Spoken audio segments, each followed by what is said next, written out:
রৌমারি বাজারের থেকে মাল উঠেছি স্কুলে থেকে, ওটার পরে মালের কোনো চালান মালান নাই, ডকুমেন্ট নাই। এটা আমি মহাজনকে জানাইছি যে ভাই এটা তো কোনো চালান মালান নাই, কোনো ডকুমেন্ট নাই, তাহলে এটা কি করা যায়?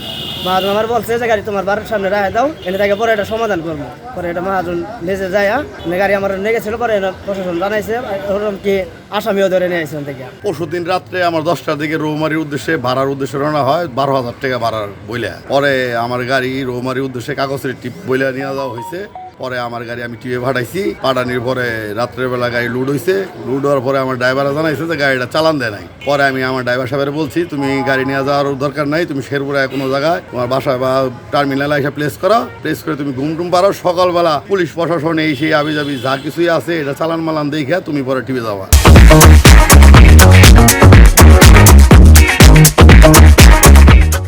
এই বইলে আমি আমার গাড়ি আটক নিজেই করেছি।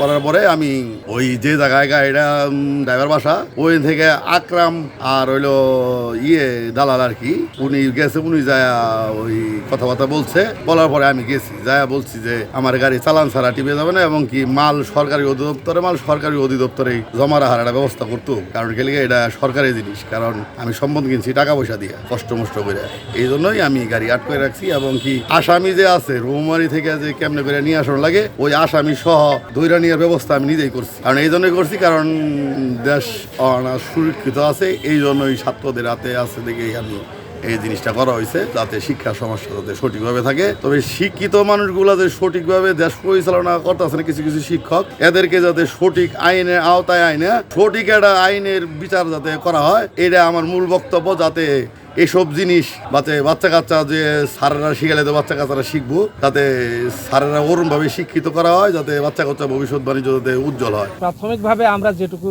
জানতে পেরেছি, বিনামূল্যে বিতরণের জন্য সরকার কর্তৃক প্রেরিত এই বইগুলো আসলে দুষ্কৃতিকারী কর্তৃক পাচার হচ্ছিল, যেটি আমরা আটক করেছি। এ সংক্রান্তে আমাদের একজন ব্যক্তিকে আটকও করা হয়েছে। আমরা অনুসন্ধান করছি, আমরা তাদের আইনের আওতায় নিয়ে আসবো। যতটুকু জানা গেছে বইগুলো ঢাকা নিয়ে যাওয়া হচ্ছিল। ডেস্টিনেশনটা আসলে একেবারে স্পেসিফিক না, ঢাকায় একজন ব্যক্তির কাছে নিয়ে যাওয়া হচ্ছিল।